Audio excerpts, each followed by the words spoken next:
Thank you. আজকে আমি Sylhet Times 24.com-এর পক্ষ থেকে আপনার সংক্ষিপ্ত বক্তব্য, আমরা জানি আপনার বাবা 21শে পদকপ্রাপ্ত এবং আজকে উনার যে 109তম জন্মবার্ষিকী উপলক্ষে যে শাহ আব্দুল করিম লোক উৎসব 2025 অনুষ্ঠিত হতে যাচ্ছে এবং প্রতি বছর আপনি তার পুত্র হিসেবে আপনি যে দায়িত্ব পালন করে যাচ্ছেন, এই যে সারা বাংলাদেশ তথা পৃথিবীর মানুষ আপনার বাবাকে স্মরণ করে এবং শ্রদ্ধা করে, আপনি এটাকে কিভাবে দেখেন এবং ভবিষ্যতে এই সংস্কৃতি, আমরা বলবো বাউল সম্রাট শাহ আব্দুল করিম হচ্ছে সংস্কৃতির জনক, তো আপনার অনুভূতি এবং উনার যে সংস্কৃতিটি বাংলাদেশে এবং সারা পৃথিবীতে যেভাবে প্রচার হচ্ছে, তার মান মর্যাদাটা কীভাবে রক্ষা করা এই পৃথিবীর এই বাঙালির কর্তব্য, যদি আপনি একটু আপনার বক্তব্যের মাধ্যমে। শাহ আব্দুল করিম শুধু আমারই নয়, সারা দেশের, সারা জাতির, এখন সারা বিশ্বের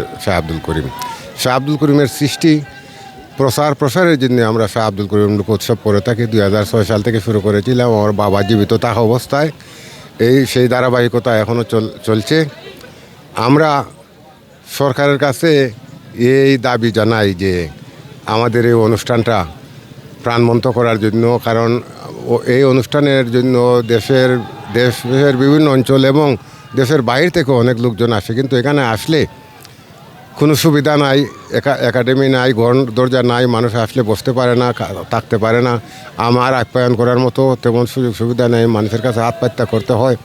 বিভিন্ন সময় যখন স্পন্সর পাই তখন একটু শান্তি ভাই যাচ্ছে প্রোগ্রামটা তারার দায়িত্বে করবে।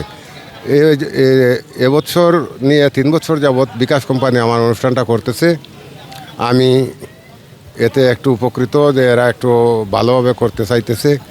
আর আমার তো এটাই উদ্দেশ্য যে বাবার গানগুলা, বাবার সৃষ্টিগুলা দেশে বিদেশে যাতে সবার কাছে পৌঁছাইতে পারি, এটাই উদ্দেশ্য।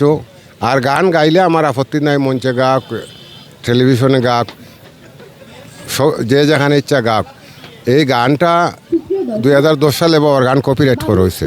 এখন আমার দাবি হইল যে কথাটা এবং সুরটা ঠিক রেখে যাতে মানুষে গায়।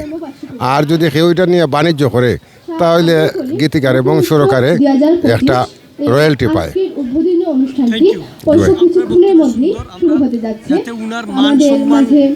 ঠিক রেখে কপিরাইট না হয় সেই দাবি আপনি করছেন এবং আমি আপনার সরকারের প্রতি, কারণ এটা হচ্ছে একটি এই রুরাল এরিয়া, এই এরিয়ায় আপনার বিভিন্ন টুরিস্ট আছে। আজকের এই প্রোগ্রাম আপনি বলছেন যে বিদেশ থেকেও মানুষ আসছেন এবং বিভিন্ন এলাকা থেকে মানুষ আসছে এবং এই এলাকার মানুষ আসলে অনেকে আসলে দেখা গেছে যে মানুষের থাকার ব্যবস্থা নাই।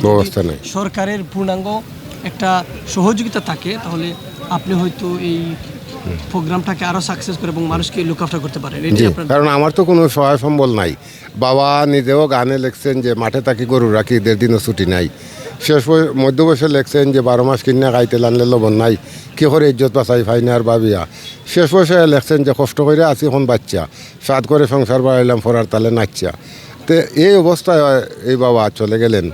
এখন ওনার যে সৃষ্টিকে লালন করা শুধু আমার দ্বারাই সম্ভব নয়, এটা যারা করিম ভক্ত অনুরাগে আছেন এবং সরকারের সুদৃষ্টি না থাকলে এটা কিছুতেই, এই যে অনুষ্ঠানটা হয় এটা একটা আন্তর্জাতিক অনুষ্ঠানের মতো।